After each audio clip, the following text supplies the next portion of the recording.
Hello, friends. 11th week of isolation. And it's, I think, the fourth time we're talking about music. And I thought, why not choose a composer that, in my opinion, is the greatest of them all in many ways, and somehow doesn't really get the love he deserves, or enough love. And we were talking about Joseph Haydn. Haydn is a composer for me that I associate very much with my childhood. Haydn was one of the great favorites of my father, and I remember always listening to Haydn symphonies at home when we were kids, playing on the piano, four hands arrangements of Haydn symphonies with my father. And I always remember the type of joy and particular look on my father's face when he was listening to Haydn, because there is so much humor and there is so many vivid characters. And I remember him actually doing a whole Haydn symphony cycle. I think it was London and Paris symphonies while we were in Estonia. And in fact, as we were leaving Estonia, the cycle was still not finished. And one of the big questions for him was, well, should we really leave Estonia and Soviet Union because the cycle is not finished yet, And now in retrospect, of course, the answer was, and even the question was a little bit funny, but it was that important to him to finish the cycle and do it in Estonia. I remember rehearsing and recording it in this wonderful big castle in Haapsalu, in a city or a town actually, where Tchaikovsky used to spend his summers, and recording it in a cold church there. Anyway, Haydn now has pretty much been sort of exiled to with most respectfully, but still a ghetto of the historically informed movement. And as a result, the Haydn has disappeared from the concert halls because it is not big enough for a very large symphony orchestra. It's too complicated to have it as an opening piece, and it's also too long. The opening slot is very often now allocated to a new piece, a new world premiere, let's say. And so it sort of falls between the cracks. You don't have the right place for Haydn. The other paranoia that most of the musicians in large orchestras have is that they don't really know, are we playing this music stylistically correctly? What is the right way? Is there a right way and a wrong way? There are people like all the gurus of Norrington and Honencourt and Gardners and so on, who are playing it a certain way. And then, of course, the old traditional sort of Karajan and Giulini and Bernstein type of Haydn is sort of not really accepted anymore. Large orchestras don't play it anymore. So what's wrong? What's right? Let's leave it to the specialists. And that attitude, in a way, is for me really, really sad. I'm very unhappy about this situation, because I think this is such a major musical voice that all of a sudden is more or less absent in a symphony orchestra programs. And I think this needs to be changed. So if you have any questions and if you have any thoughts about it, write in. I already see a lot of interesting questions here. And One of the questions I can start now. What of all his expensive repertoire, which one is your favorite to conduct? The Haydn has 104 symphonies, and some argue that there are more. But let's say we keep at the modest 104. Without any doubt, for me, the absolute crown jewel, the set that is the best, for me at least, is the set of London symphonies with the last period of his life where he really matured and really learned and put everything that he has learned into his symphonies. It's also kind of a new era in his life because he became a free man. He was not working for Esterhazy anymore. He became a celebrity. He became somebody who literally was hailed as one of the greats, and especially in London. And that's something that he really seemed to have put in his music. In Paris, when I was a music director in Orchestra de Paris, we did all the Paris symphonies. Another set of absolute gems. Just great music. And I would stress to all the younger conductors, very difficult music to perform, to conduct, to interpret, because there is nowhere to hide. There is nowhere to hide in Haydn.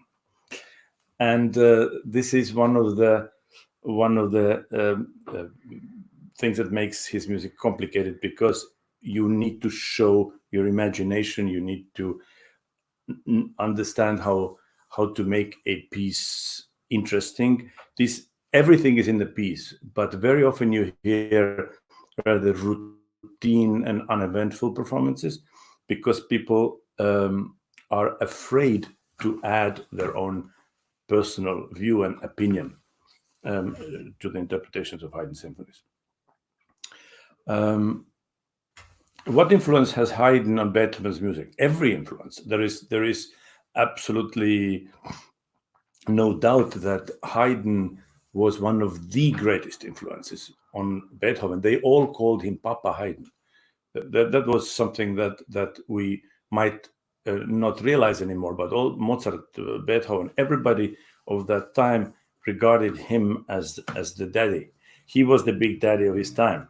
And the interesting moment is, for example, when Haydn wrote a letter to Solomon in London saying that can he take a young, very talented person to him to London for a year while Haydn would be here in London for a year, and would he be able to take a student who is 8 years old? He was writing about Beethoven. He wanted to take Beethoven to London so he could teach him and spend a year here because he saw so much promise. This is sort of unbelievable to imagine that this kind of connection existed from that point on, but it has every impossible influence and also so much on every other composer that followed. The father of symphony, of course. Let's see what else. Bruno Walter, Haydn 88 is a favorite one. It's a miracle. I love that. I know exactly the recording you're talking about. I love all these older performances of Haydn as well. In a way, the reason I actually, let me go back a little bit. In a way, the reason we are doing this is because the Deutsche Kammerphilharmonie and I have now decided to embark on a project, and we already have recorded 4 symphonies of the London Symphony cycle. And this project is going to evolve gradually as all our projects do. And this subject of Haydn, therefore, is on my mind very, very, very seriously. The interesting thing about playing Haydn with the Deutsche Kammerphilharmonie is that they are so incredibly well versed in all the classical repertoire. The traditional understanding of this repertoire is sort of inside their genes. It's not something we even think or talk a lot about. What I, on the other hand, also try to incorporate in or add into this discussion is my experience growing up in a conductor's family, listening to the interpretations of the older masters. And there was a certain point where nobody was too concerned about stylistic issues. They just saw music as music. And therefore, a musical gesture, they interpreted through the vocabulary which they knew at the time. So if the Furtwängler would do a Haydn symphony, or Karajan do a Haydn symphony, they did it as people who lived at their moment and basically had one set of rules for more, give and take, with the little exceptions, for all the music. So the tempi were always a little bit on the slow side, and the orchestra were a little bigger. And there was also this sort of romantic and almost sort of post-Wagnerian quest for looking for meaning. And music was made into a kind of a dialogue. And a lot of those aspects are actually very, very important. And they don't need to be neglected when one does it in a historically informed way. So I think the fusion, as we did in Beethoven, the fusion of understanding the origin, but at the same time also respecting and learning from the performance tradition of an interpretive evolution, if you will, of these symphonies, and learning from the great musicians and conductors from the past, adds some spice to it and adds a dimension which I think very often now is missing in interpretations of purely historically informed camp of performers. One of the interpreters that we loved, and I love it to this day, and a conductor who I love to this day is Sir Thomas Beecham. Now that's, if you look at the picture of Sir Thomas Beecham, basically it says it all. I mean, look at with a little goatee and with an enormous sense of humor and dry wit, and exactly the type of thing that Haydn symphony needs.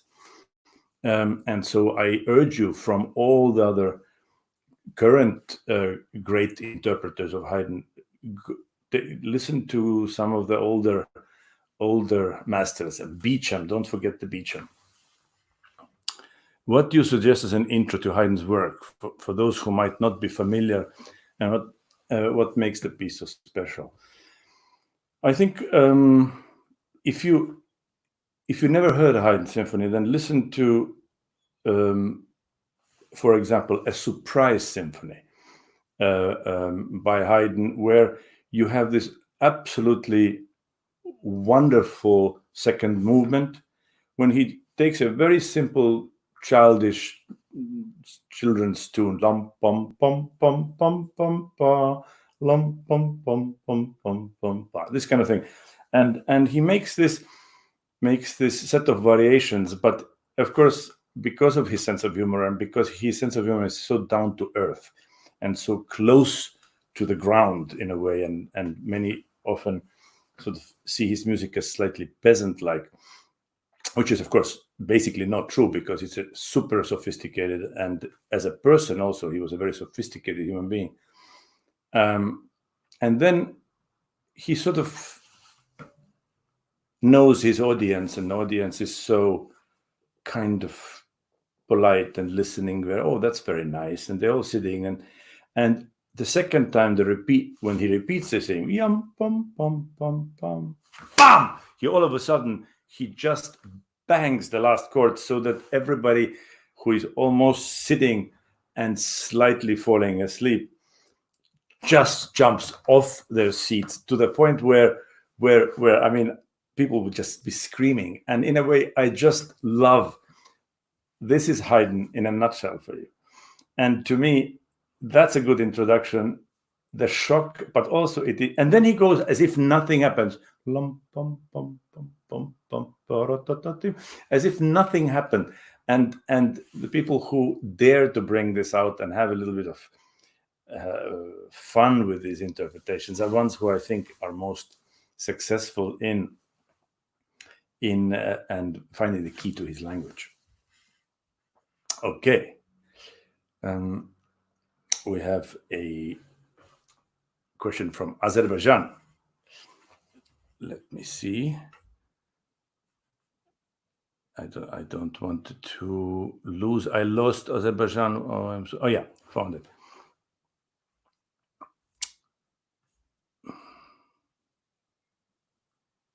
Well, I'm so sorry, but I only have a second question from Baku conductor. The first one I don't. Yes. Which size of strings does fit well with Haydn? Mean the number of strings. It all depends. It all depends on proportion. Basically, if you have a set of two double winds, and some symphonies have brass, trumpet, timpani, horns, some of the early ones don't. Really, the minimum would be, for me, I wouldn't do it with less than 6 stands. 6 people, sorry. So it's 3 stands of first. So 6, 5, 4, 3, 2. Some of the symphonies I would take a 1 stand less even.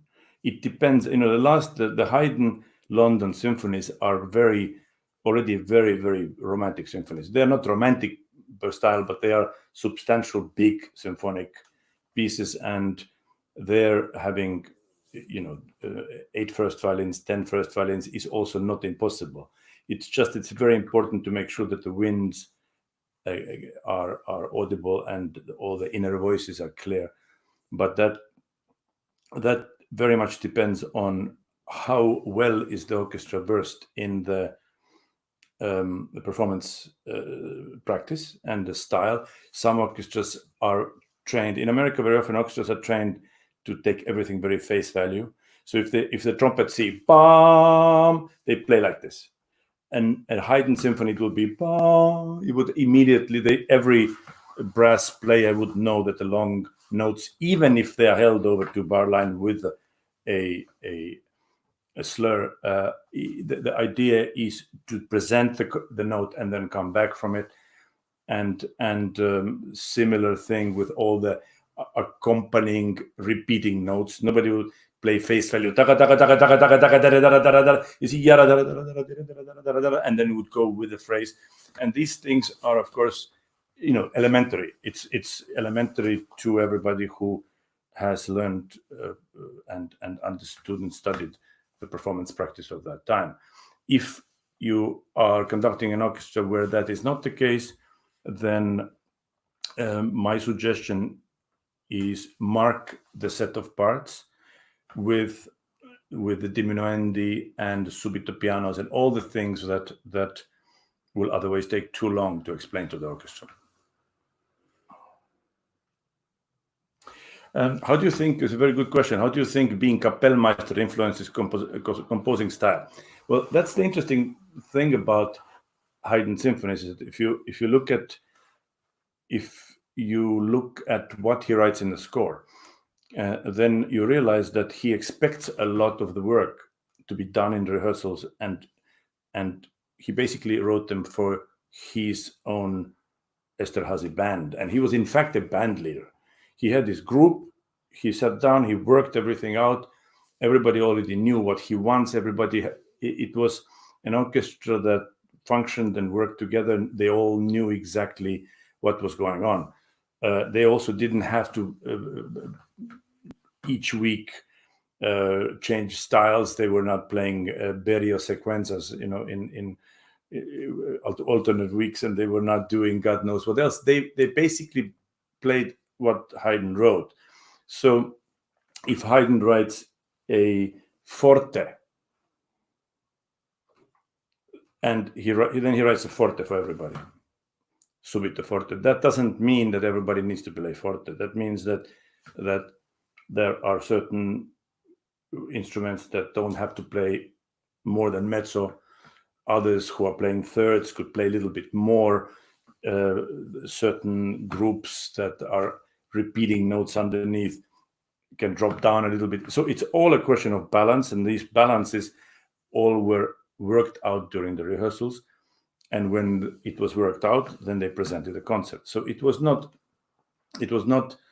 the argument often with musicians and questions that you hear from musicians is, well, I'm sorry, but I have a forte written here. Well, yes, that's true. But one needs to understand that these dynamic markings are agogic. They are not to be taken always as literally as, for example, you would take a marking from Mahler. Mahler, knowing that there's too much to remember and the repertoire is too wide, wrote in every possible marking, simply because he knew that if he doesn't do that, then a group is going to go for a certain uniformity. And if you want something to be absolutely clear, then you have to mark it and write down and then put an exclamation mark and write, this is not a mistake. That's exactly what I want. Even though the first violin is playing the same music, the second violin will have a different dynamic, different articulation. And he writes, no, this is not a mistake. This is true. Do exactly like that. In Haydn times, it was all worked out in the rehearsal. So as being a kapellmeister was a major sort of influence on his work, but it also meant that he was a conductor. He had a chance to work things out, and he expected other organizations or other groups to do the same. Next question.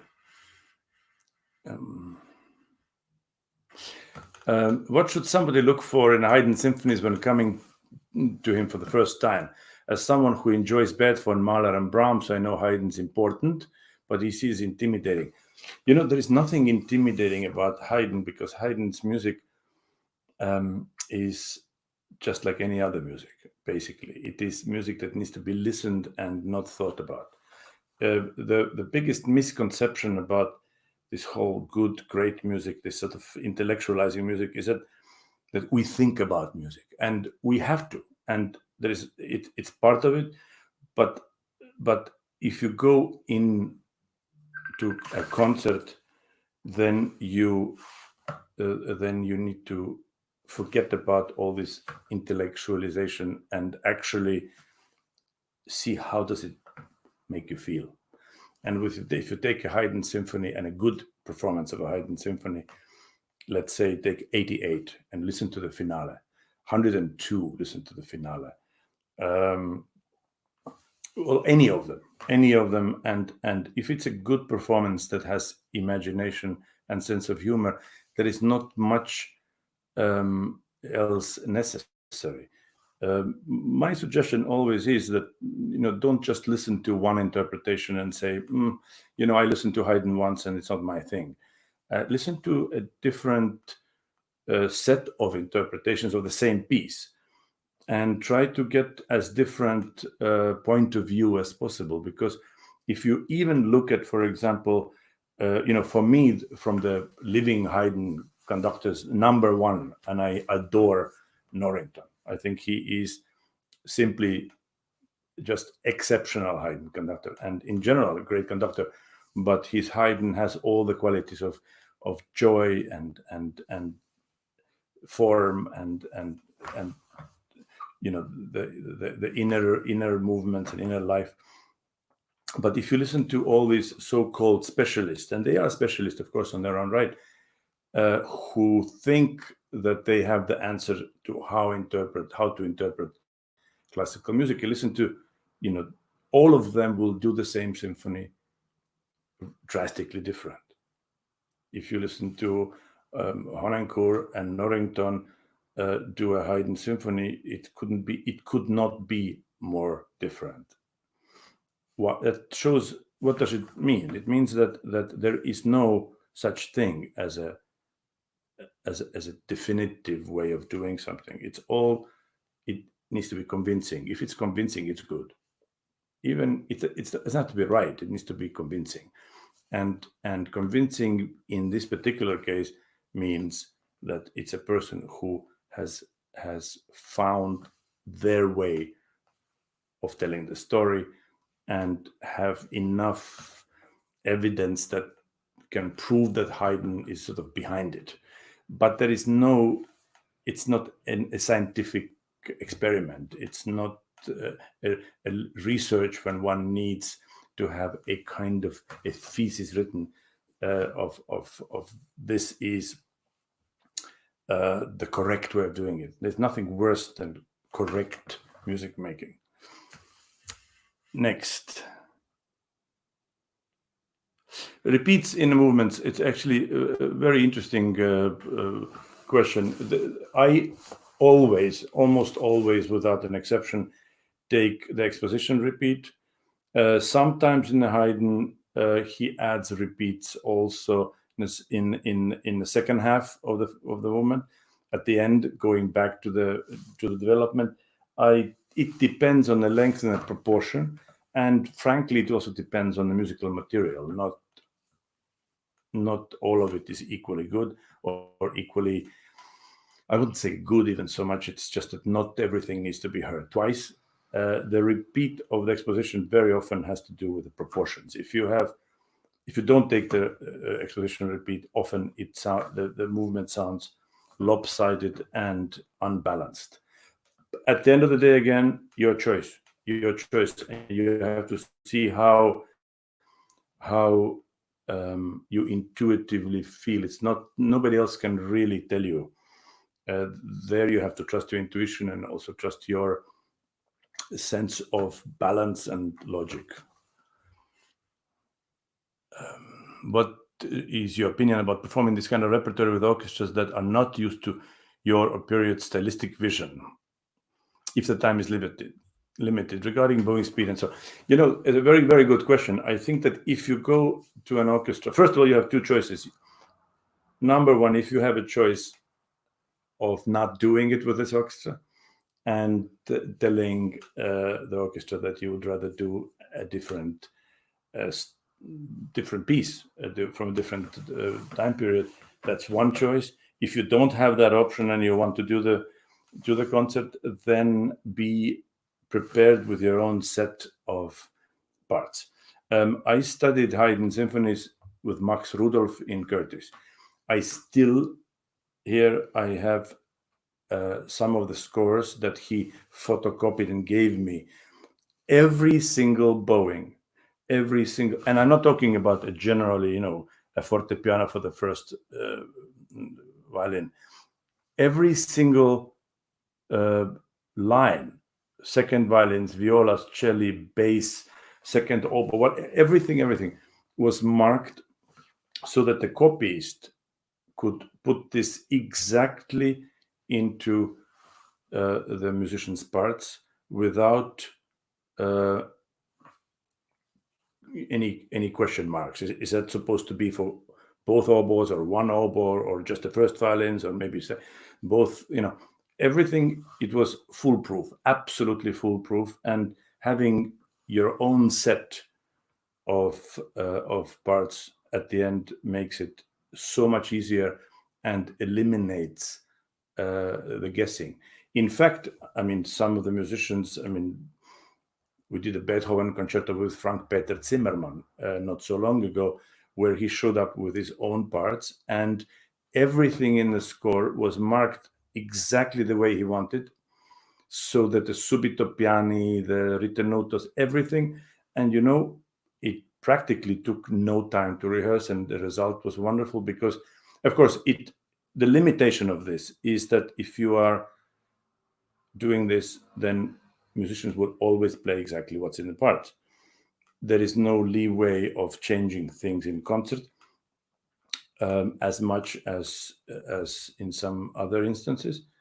But if you want an orchestra that is not used to playing Baroque or classical music, get the optimal result in a short period, show up with your own parts. Have you heard or performed any of Raff's symphonies? Love them so much, they're brilliant. Joachim Raff is a very big subject in our household because my father is a big fanatic of Joachim Raff and has even recorded it. And now that I am working in Zurich, this is one of the important composers for us to look at because he was Swiss. And Joachim Raff, of course, was a very respected composer of his own. In his own time, Tchaikovsky loved him. The problem with some of those great composers or interesting composers is that because of the era or the time in which they lived, they were surrounded by so many giants that they slightly sort of fell, between the cracks. And the other issue, of course, is also nationality. Anything coming from small cultures, small countries, smallish countries, Switzerland, but let's talk about Holland or talk about Estonia for that matter, or, the infrastructure and musical support was not as strong for their composers as, for example, music coming from France or Russia or Germany, and so on. So this might have contributed also to the lesser exposure. But there are a lot of, now the playing field is a bit more equal because of the world is more global and everything is more available. So yeah, Raff is certainly one of the composers we're gonna look into. Already have some plans.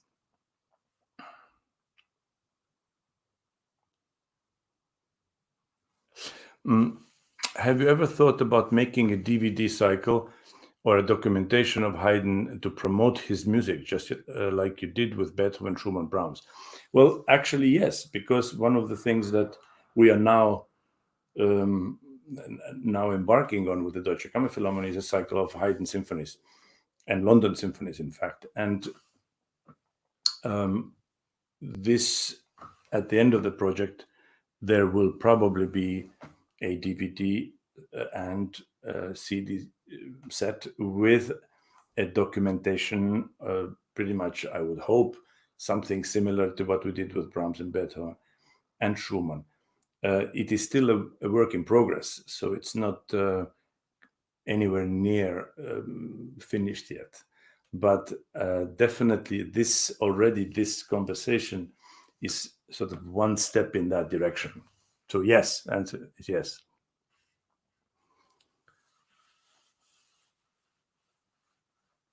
What kind of attitude or articulation would you advise conducting Haydn symphonies with very good orchestras in Germany, which plays a little classical period music, mostly romantic? Best thing is go into rehearsal and say good morning, and then play a little bit. Just without talking, just play a little bit and see what you are hearing.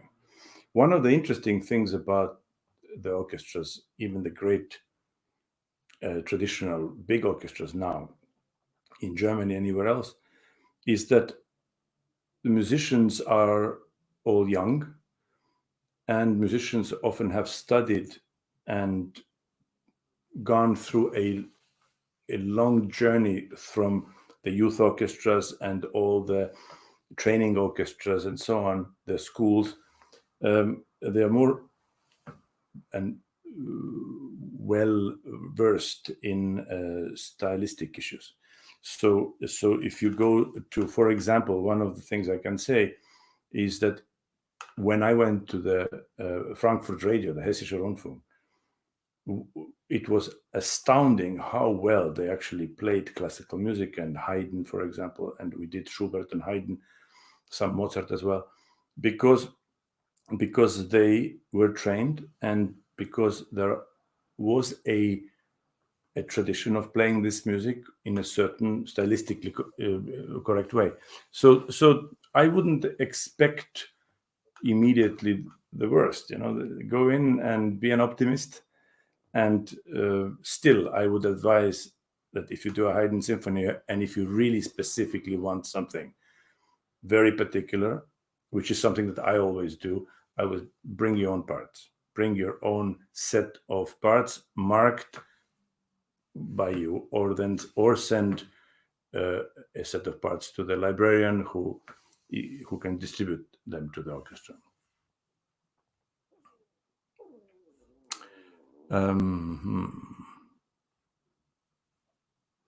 A very interesting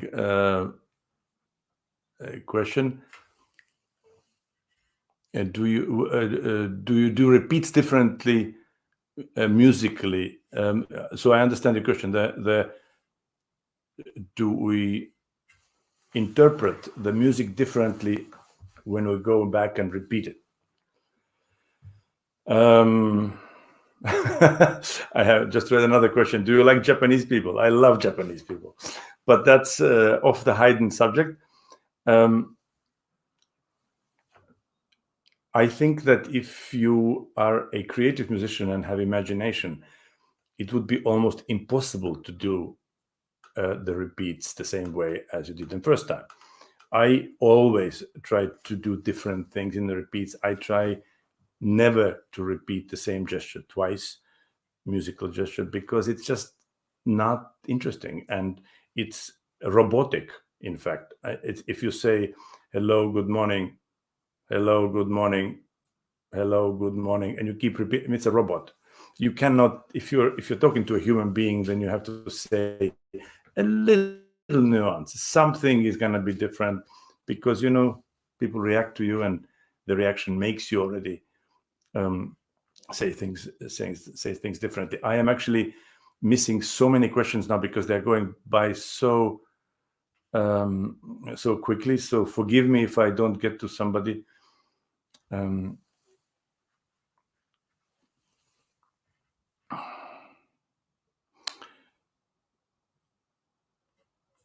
Let me see. Do you like Japanese people? I love Japanese people. No, I don't agree. Here is a very question. It seems to be said that Haydn tended not to show his own emotions in his pieces of composition. Do you agree with this opinion? No, I don't agree at all. I think Haydn shows very much of his emotions and his attitude in all of his music. I don't necessarily. I don't find this to be correct. I feel that every composer, if you look deep enough, shows himself in every composition. Nobody can be totally detached from themselves and write great music. It just doesn't happen. And there is Paavo Järvi saying, Tere Isa, hello, very nice. We have some. My father writes in Estonian here, which is a very funny thing. He said, and this comes to the question of repeats. Earlier question of repeats. And my father writes here is that in USSR, when you recorded a symphony, the musicians were paid by a minute, each minute. So if you played repeats, you got paid more. So as a result, a Mozart symphony, G minor symphony, recorded by Rudolf Barschai, lasted 1 hour. That's what he writes now. 1 hour. So if you have this type of employer, keep repeating it as long as much as you have to. What else can we talk about? Oh, can we talk about creation? I think we should do. Yes, let's talk about creation. But this is one of the greatest things ever written. One of them. It needs, and maybe we will do a special talk on it. But just one of the stories I can tell you about creation, and it was that all the recitatives were the ones that we had to memorize and learn in school in Curtis with our teachers. Teacher was Otto Werner Müller, and I remember how much problems we had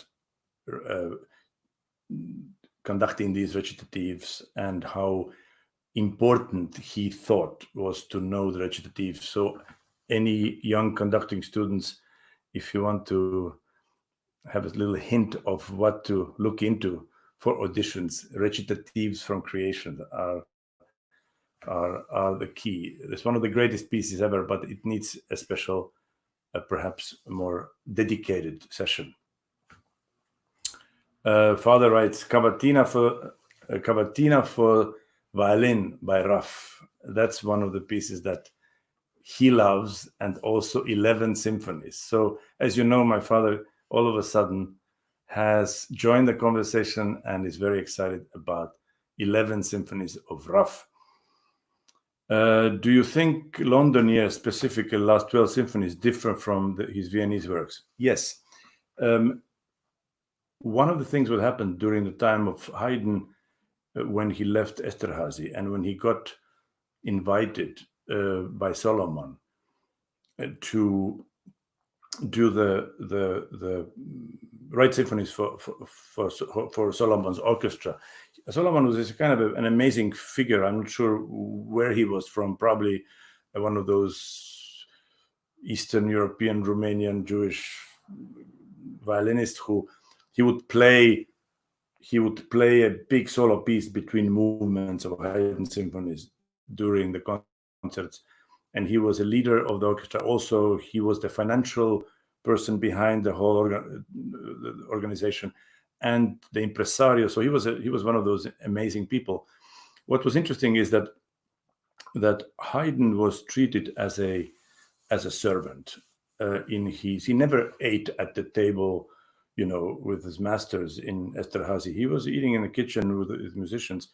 Being an incredibly important person already there, he was always treated as a kind of staff or household service staff, help.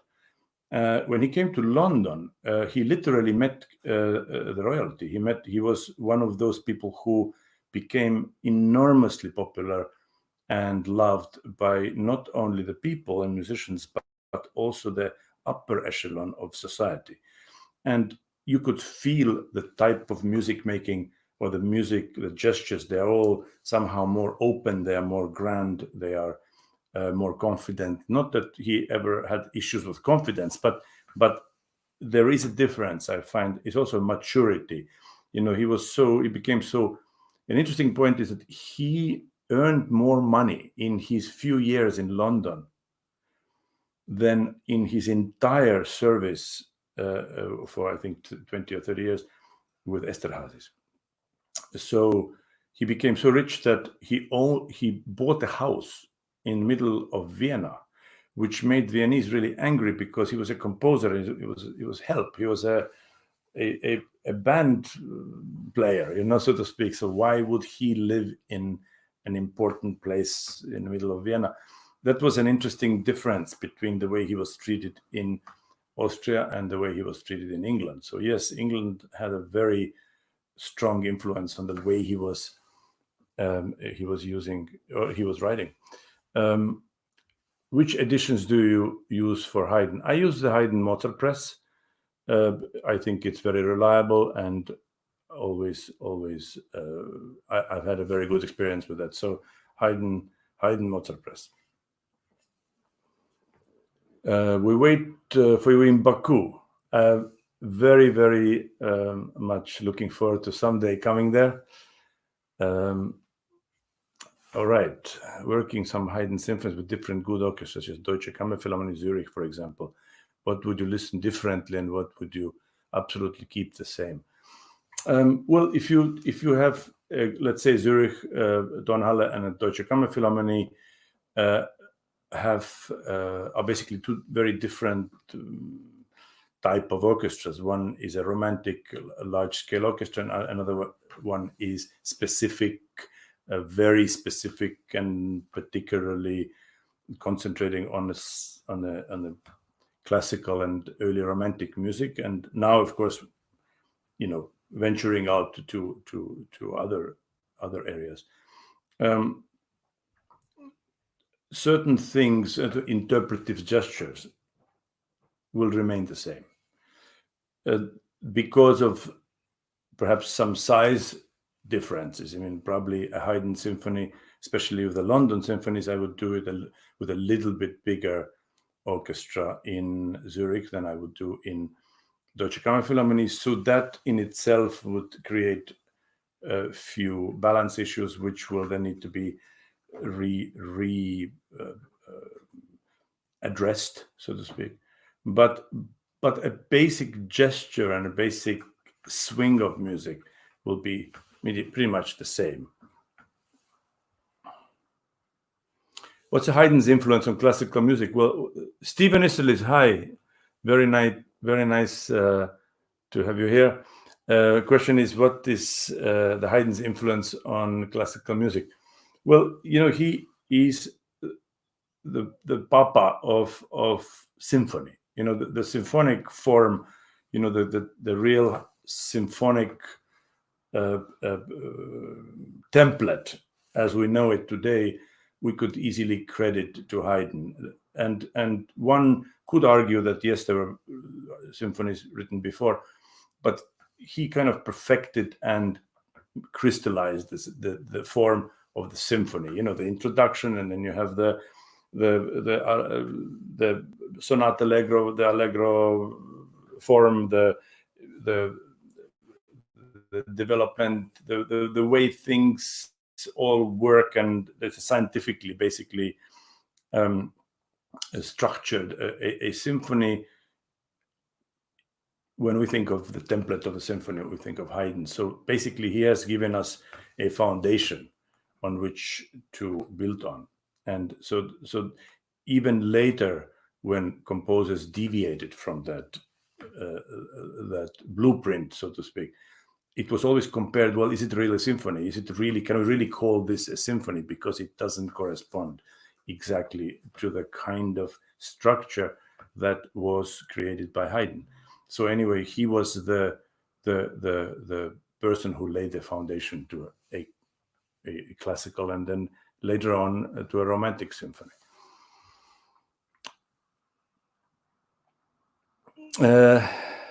Stephen Isserlis says, I'm sure I have heard you make different mistakes on the repeat of it. I am sure you have. This is actually one of the good things to do. If you make a mistake first time, then try to make a mistake in a different place the second time in the same repeat. Then it's easier to edit out later on. One of the great Haydn interpreters, in fact, Stephen Isserlis, is listening to us. I've had many chances to play a Haydn concerto with him. Next, sorry for asking about Raff. I didn't know it was just about Haydn. That's okay. It's an open forum. We can deviate. Another very important question from a very important musical scientist here is that, have you ever played hide and seek? Yes, when I was younger. Okay, let's see.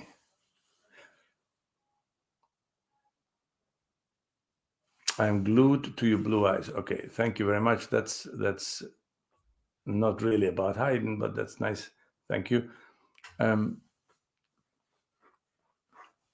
Interesting question. How do you think about the time relationship between the movements? Is there some advice?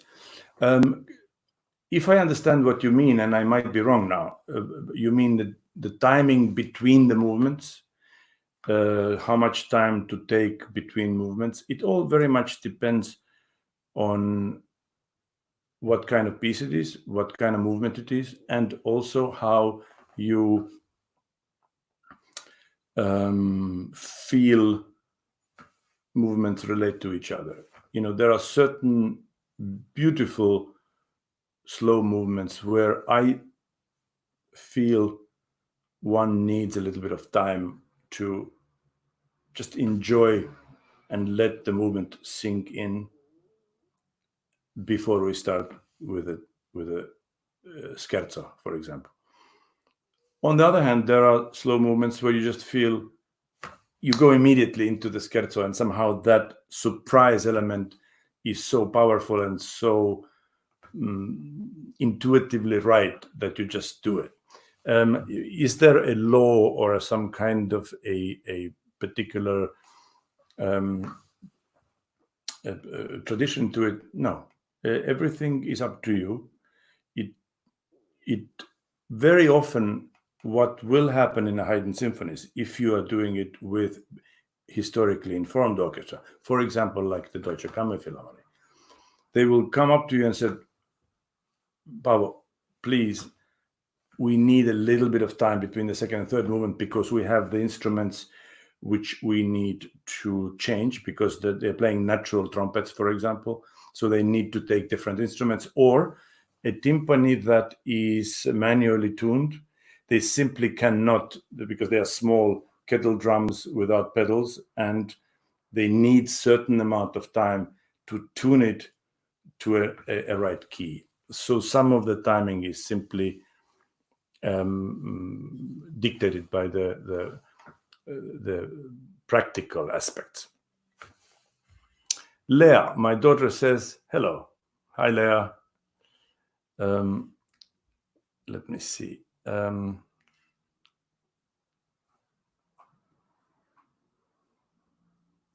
Interesting question. Why do you think Haydn is performed more often in certain places and not others? For instance, orchestras in the US don't perform Haydn nearly as often as European orchestras. Well, it has something to do with the stylistic issues, because they're afraid to play Haydn because they think that they don't know, and they will get panned by the critics because they are playing it in a very old-fashioned romantic style. And the other thing is that there is a little bit of an American obsession of getting your money's worth. If you go to a shop and you supersize, you make sure that I pay my money. I want to get my money's worth. So, which means that if you have a symphony orchestra, brilliant symphony orchestra of 100 people, and you only use 50 of them playing Haydn symphony, then some people might feel like, well, they have 100 people here. Why are they only using half? I mean, that might be one aspect. Basically, and also the third aspect is that a Haydn symphony needs to be done incredibly well for it to work. Pines of Rome doesn't have to be done incredibly well for it to have a standing ovation, even though Pines of Rome needs to be done really well because it's a great piece. But many pieces are kind of, there's a built-in standing ovation type of ending. Haydn symphonies need to be beautifully, cleverly worked out. They have to have wit, they need to have charm, they need to have beauty, they need to have intonation, they need to have rhythm, all the things which are difficult to achieve. And then at the end, American audiences, like many audiences around the world, they like a big bang at the end, which is not always the case with the Haydn symphony. So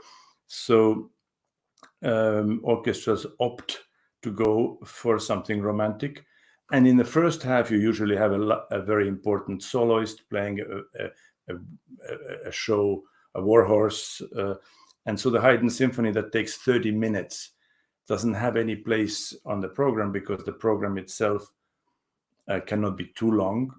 A Beethoven concerto is 50 minutes. A Tchaikovsky symphony is, let's say, another 40 minutes. So you don't have really 30 minutes for a Haydn symphony, and in terms of rehearsal, you simply run out of time. So for the practical reasons and for the reasons of being a little bit unsure about how much justice they can do to that repertoire, they put it aside. And also it depends on conductors. If you look at England has a great Haydn tradition because of the people like Beecham. And of course, Europe is closer to all the classical repertoire. So and the birth of the historically informed orchestra, the original instrument orchestra, comes from Europe. So there is more familiarity and more ease with this type of repertoire, and Americans like everything big. All right. How classical music affected your soul through the years? I think that I certainly am unable to give you exact answer other than it's in the most beautiful and most positive way. I don't know how my soul would be if there was no classical music. It's good. Music is good for your soul. And I'm thanking God for classical music, for any music. How do you see Haydn development as a composer, comparing his very early and late symphonies? One of the interesting things, and this may sound almost slightly ridiculous, but there was always this understanding that Haydn somehow lacks the genius of Mozart and lacks for the lack of a better word, the sex appeal. It's gray. Some people think. I don't think so. But that was the impression or the kind of basic understanding when I was growing up, that Haydn sort of doesn't have the genius of Mozart. He might not have the genius of Mozart in some dramatic sense, but he has everything else. And what often happens in the earlier symphonies, if you look at symphonies in the 40s and 30s and 50s, is that there are some amazing movements, and in some movements are he's as if he's working through and trying to find, he's developing, learning. And somewhere when you get to 60s and late 60s, so you have a feeling that he has sort of learned or mastered how to write a finale. And the thing with finales and the symphonies in general, and a lot of great pieces of music and great symphonies are handicapped by weak or finales that don't live up to the rest of the material. They might not be weak, but they're not as great. A finale is a very important movement. This is how you end the piece, and you need to. The culmination of the whole piece is there, and somewhere after 60s you have this sort of, you learned how to write a really a catchy and convincing and uplifting last movement, and I feel that's why this sort of I stick to the later period, even though there are certain early symphonies which are simply genius. And so it cannot be said about everything, but I think that this is the in general terms, the development.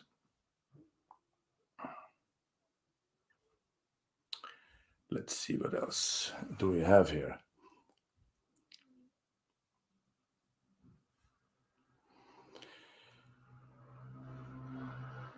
Which symphonies from the very early ones?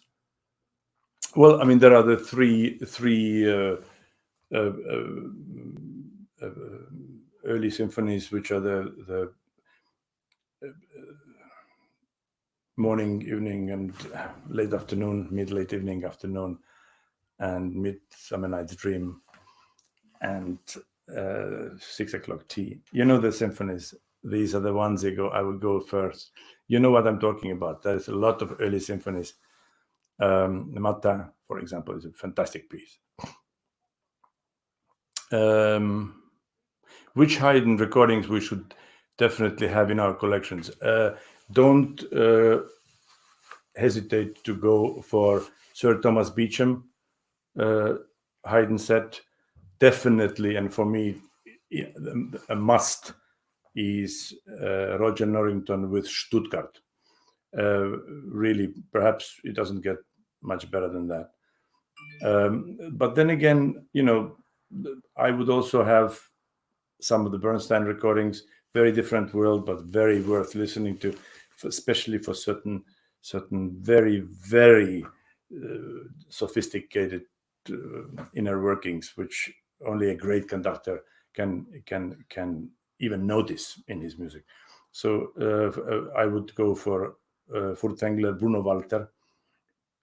I also, listen to Honencourt. There are a lot of people who from the historically in for Hogwood. Not everything, but there are some always interesting things to learn. If you only want to have two sets, I would get Beecham and I would get Norrington. But now in this global everything available time of internet and YouTube and Spotify, you name it, listen to different recordings. There are some really interesting ones. What else? My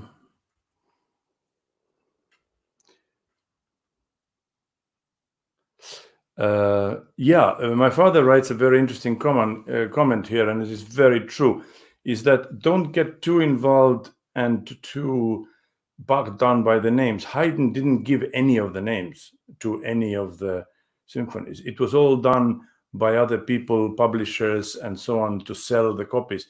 And often just they are historically names that stuck somehow, but they were not really ever given by Haydn. So that's not something that you should be too worried about or too stuck, and don't form your interpretation on based by the name. Okay. Interesting question. How important to you to adhere the historically informed tempi in Haydn? How do you feel about vibrato? I think that it basically has to do with an orchestra. If the orchestra knows how to play that period, music of that period, a lot of things will take care of themselves. If you have an orchestra like Deutsche Kammerphilharmonie, they would never use a vibrato that's inappropriate for a Haydn symphony. Mostly it is not the kind of a romantic modern vibrato. At the same time, there is maybe some little moments if there is something a bit ethnic or Hungarian or whatever, then of course you could ask for maybe a special folkloristic sound, bit more vibrato. It all depends. You have to use your imagination as well. My father writes here. He says, "The faster, the better." Yes, and I guess there is something to be said about not dragging and not over romanticizing his music. Let me see what other questions are. Are you familiar with the Ponte cycle of Musica Terna and Currentis? And so, what's your opinion their music making. I love their music making. I think that it is very, very exciting. I actually have seen some of the performances and I've heard some of them. And what's particularly valuable, I think, is that an orchestra that actually has come out of Perm, of all places, in the middle of nowhere, middle of deepest Russia, has mastered the style and has so much to say about this music. So I think that it of course has a lot to do with, and always with a leader. If you have a strong leader like Theodor Kurentzis, then you obviously have a build, a basis built on one person's point of view and understanding of how he wants to do it. So for me, these are always interesting performances, because I like that it doesn't come from an expected source. It comes from somewhere where somebody dares to take and create their own point of view. And Kurentzis certainly is one of them. So I'm a big fan. What else? All right. What other? Thank you very much. Really enjoying this. I've done this already. What else? What else am I missing here?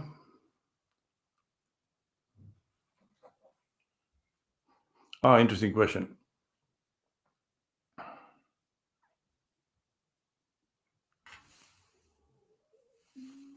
Would there be difference in performing the earlier and later, after Mozart symphonies of Paavo Haydn, in one concert? Haydn and Mozart, Beethoven are performed. What would be different? It's very hard to say. It at the end of the day, you always bring your view to a performance, and I think that luckily we live in this period and this time where there is, the revolution is sort of done. It's finished. There is no, the people who spend their entire life trying to convince the musical establishment that the musical establishment has been playing classical music fundamentally and looking at it from a fundamentally wrong or flawed point of view, that they've succeeded. People like Norrington, Honencourt, Hogwood, who else? Gardner. They spend their life basically saying, listen, everything you know about Haydn or Mozart or Beethoven is really wrong.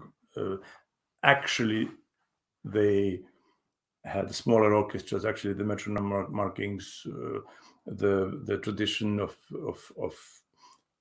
sustaining notes, everything. And so this now is not anymore a big issue. This just needs to be incorporated into the bigger picture of making music. I don't have any sort of interest in sort of purists, who will do something unmusical and then say, well, in a letter dated in this is what one of the onlookers wrote after the performance of Haydn or Mozart. Because all of that is just academic talk. Music is alive, and music has to be alive at the moment when it's played. And if the musical gesture doesn't make any sense, and a musical gesture is not organic, and if it doesn't make you laugh, or if it doesn't make you cry, then it's not really worth anything. So being right and wrong is not really an issue. And today's musicians are sophisticated enough, and especially the ones who have studied and have come out of school recently, to be able to navigate well between the styles and between the different musical worlds.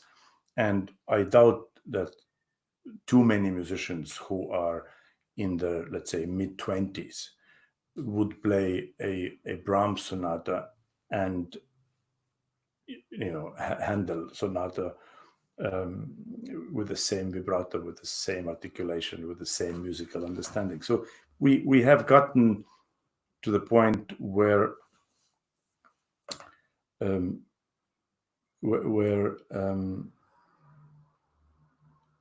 all of that information has been digested. It now has to be thrown out of the head, and just you have to go for the musical gesture. And it's, to me, the best way of approaching any music, but especially with Haydn, when we go in and think that he is somehow not as deserving as Mozart or Beethoven. I think that, and this is something that I'm hoping to convince you that this is not the case. Many conducting students, if you're listening to this is actually the reason I'm doing this talk, is really to show you how much I love that composer, and how important I think it is to incorporate that composer into your repertoire. In every single conducting course that I have ever been part of, and certainly in Estonia, in my what we call Järvi Academy, Haydn always is an important place. Haydn is always somebody who needs to be dealt with. And you know what's so interesting is that you do some much more complicated music, and students can conduct beautifully. A couple of years ago or a year ago, we did Honegger Symphony Liturgique, and conducting students just they wonderfully mastered and knew how to get through that piece. And then you give them a slow movement of Haydn, and they don't know what they're doing. They're like Bambi on ice. They're barely standing up and trying to look for something to hold on to. Why is it that one can do such complicated music with ease, and something so seemingly easy like Haydn so badly? It's because it's not easy. It's because there is sophistication, and something that needs time, and also needs to be dealt with. You need to conduct it, and then you fall in love with it, like with most great music. What do you think about Stokowski's sound in Sibelius? Well, it's not about Stokowski or Sibelius, but I love it.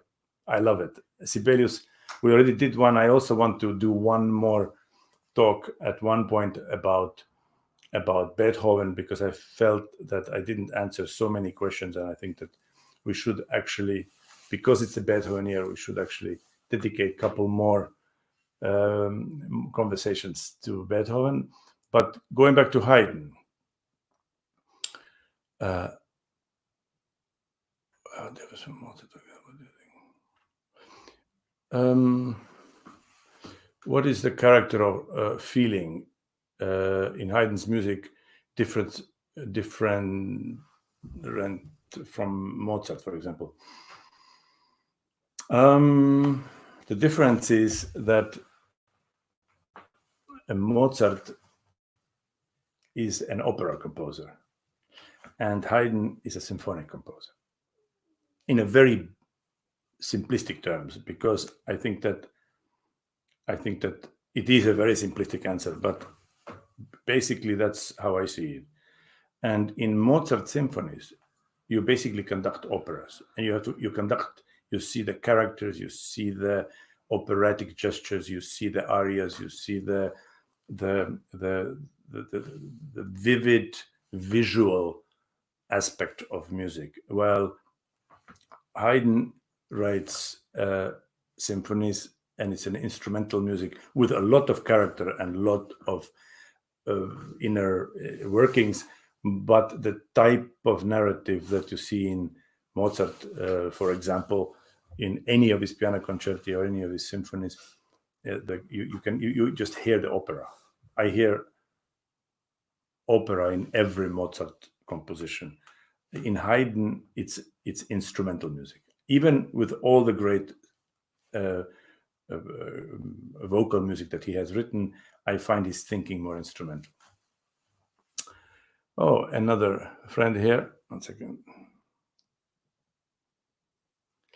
I've done this.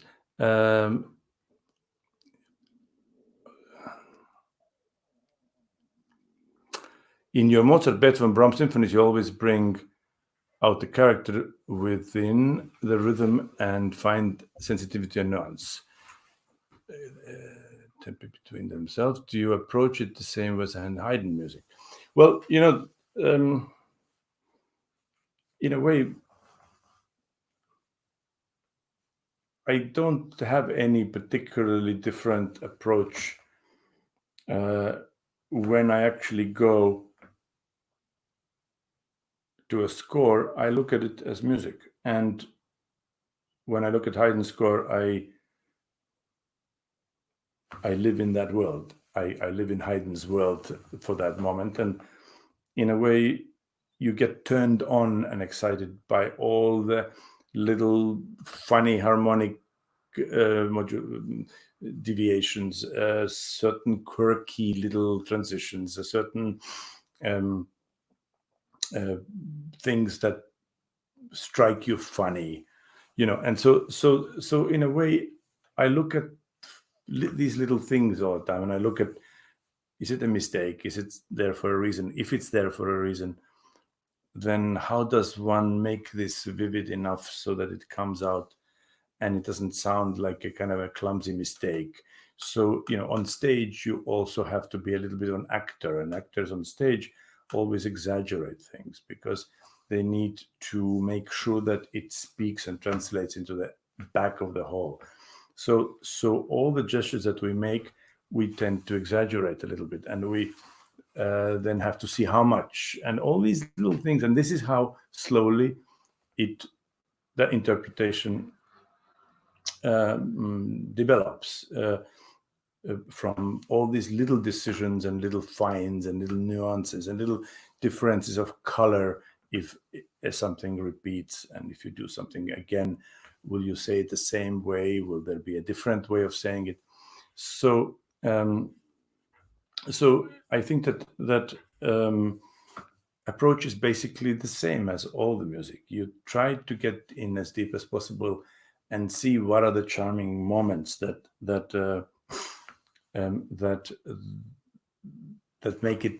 make these moments even more special. Let's see, what else do I have?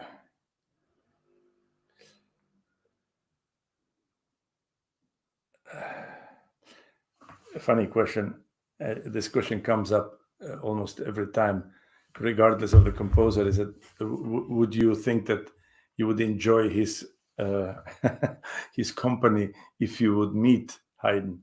Oh, I don't know. Haydn was all these people were such quirky people. The Haydn, one of the things that he loved to do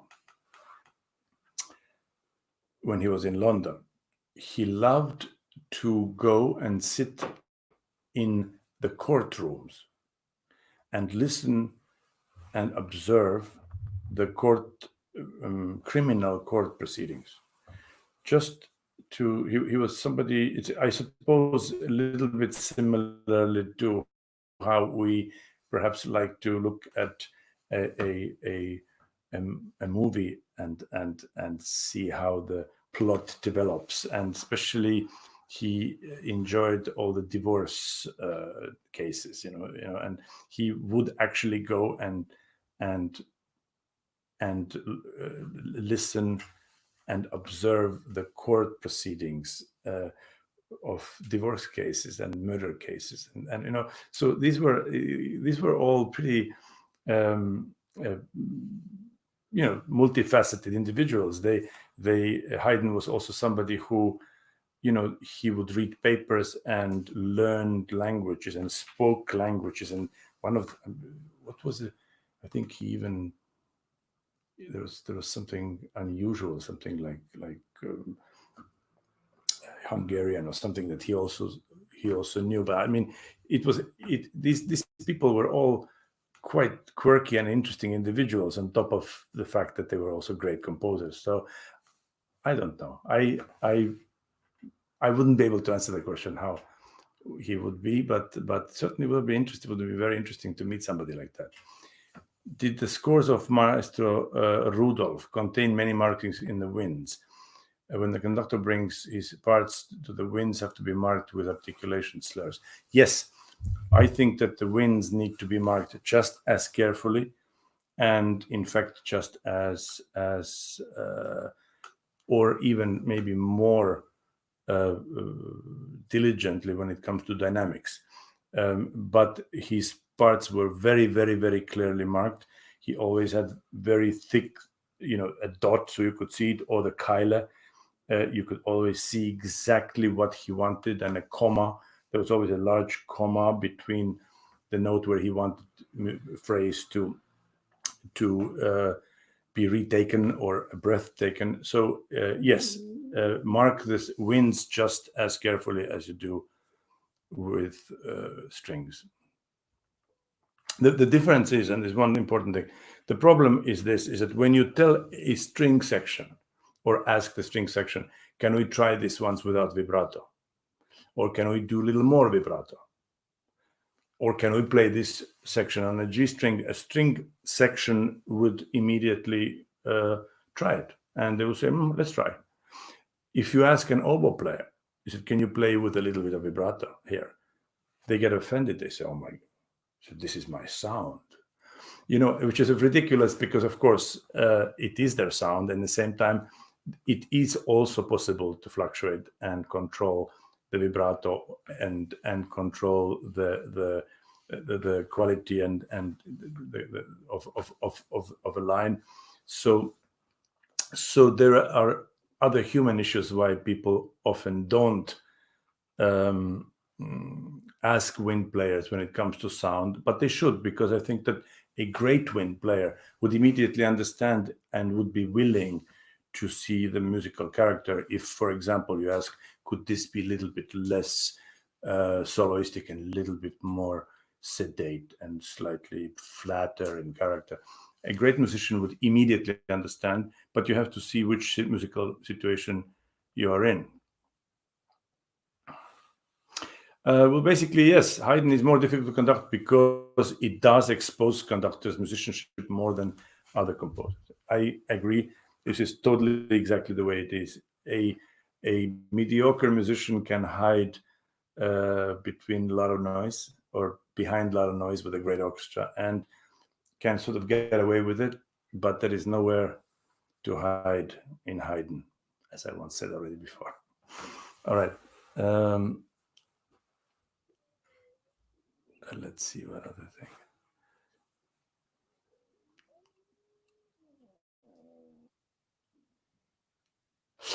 Stephen Isserlis, knowing his such unbelievable expertise in so many areas, asked a typically brilliant question, and then writes in parentheses at the end, good luck with that one. I certainly can't explain it. And the question is, can you explain why Schumann, who understood almost everything, failed to appreciate Haydn quartet?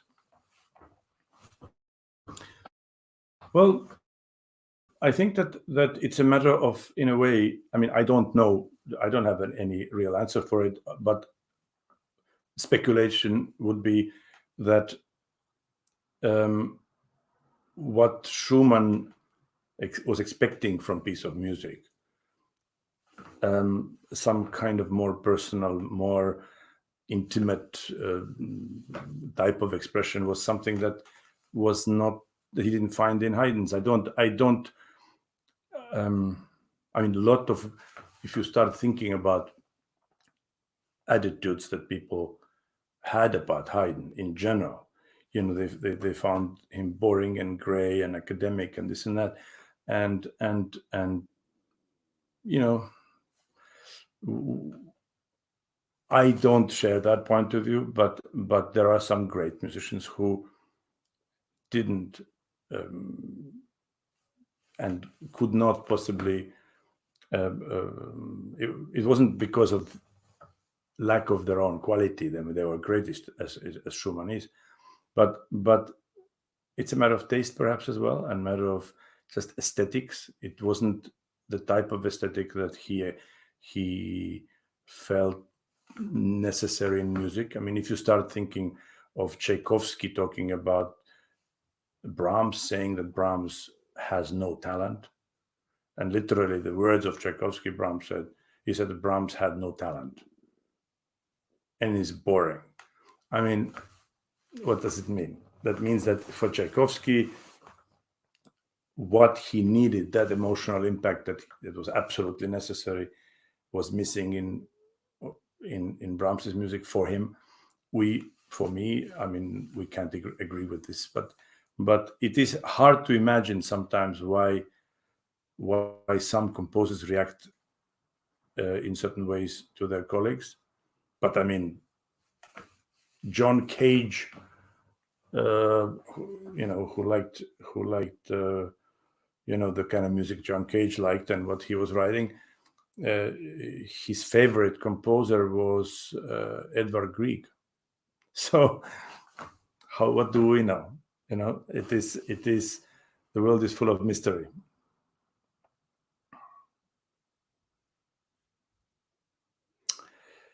One more.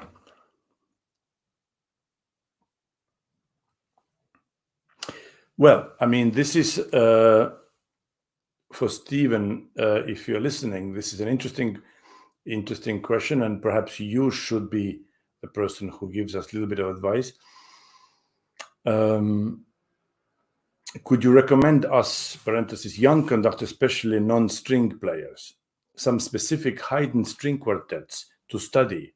Where to start in the 68 quartets, and why? Well, I think that a string player and a quartet player will give you a much better answer than I would. One of the things that I do when I drive in a car, moments, and sometimes when I do have a chance to drive, I don't listen to music that I usually perform. I listen to quartets. I listen to Bartók quartets or Haydn or well, basically music that I don't necessarily have my connection with performing wise. Where to start and which quartets one should start with, I would not be able to tell you exactly. That is something that I think use the time of social distancing and go through all of them, and perhaps the answer will reveal itself. When did you last lead the Haydn trumpet concerto?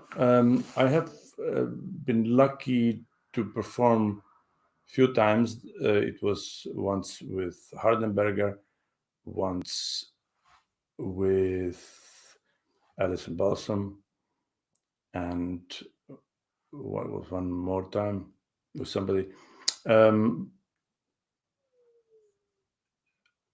Yeah, I have done it a few times. I love the piece, by the way. Stephen says anything from Opus 20 onwards is going to be great. Opus 64 number 2 is a good starting point. The Sunrise, Opus 76 number 1. Not that I know nearly enough, says Stephen, who knows all of them beautifully well. Every single one is amazing. Opus 76 is German anthem, second movement. That's a good one. So you know which way the German anthem actually originally, where the one is, and how it was written in the in the original thought. We could talk and talk and talk. I definitely am grateful for you all showing up. There are so many interesting questions, and thank you to my father, and thank you, Stephen, and all the people who are asking interesting questions. We will continue doing those, because I think that in this time when the only thing that musicians and everybody, and understandably everybody, is talking about the pandemic and social distancing and corona, it is my wish to talk and concentrate on music. And it is a great, great, great pleasure to talk to you. We will do something interesting, perhaps something Nordic, or maybe not, for the next talk. So tune in, and thank you again for being here. Stay safe and keep those masks on, those gloves on, and listen to music that you don't know. In fact, listen to the music you don't know instead of listening to the stuff that you know and love. That's a good way of spending these long weeks of isolation. All the best to you. Thank you and goodbye.